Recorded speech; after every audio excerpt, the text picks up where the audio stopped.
Periodontal disease is an infection of the teeth, gums, and the bone that surrounds the teeth, and it's the leading cause of adult tooth loss. Stopping this condition begins with a thorough diagnosis.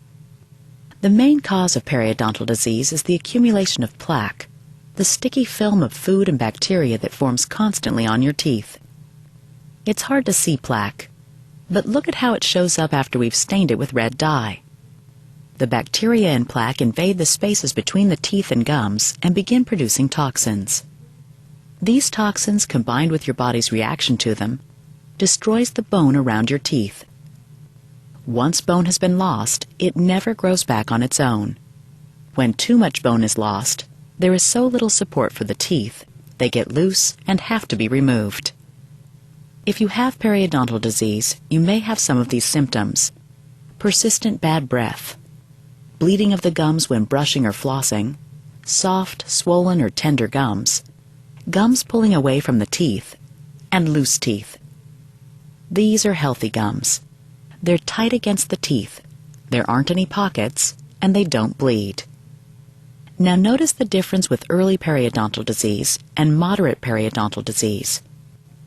You can see the red and swollen infection of the gums. Look especially close at the inflammation of the gums between the teeth. This is where periodontal disease usually starts. It is also possible to have no noticeable symptoms.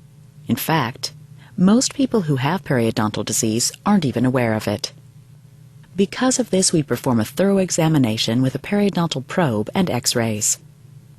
Periodontal probing measures the depth of the pockets in your gums. We measure the pocket from the bottom of the pocket, where it's attached to the tooth, to the top of the gums. A probe reading of more than 3 millimeters is a sign of periodontal disease. In general, the deeper the pockets, the greater the spread of periodontal disease. Gums sometimes bleed during probing. This is also a sign of infection. X-rays tell us a lot about periodontal disease. This is a healthy mouth. The bone comes up high around the necks of the teeth, and it's even throughout the mouth. This is advanced periodontal disease. The bone level is much lower. Notice how uneven the bone levels are, compared with the healthy mouth, and notice the tartar on the teeth. Tartar shows up on this X-ray as small white lumps on the sides of the teeth. Once we've found periodontal disease, we'll talk with you about treatment options and proper home care to minimize bone loss and restore the health of your gums.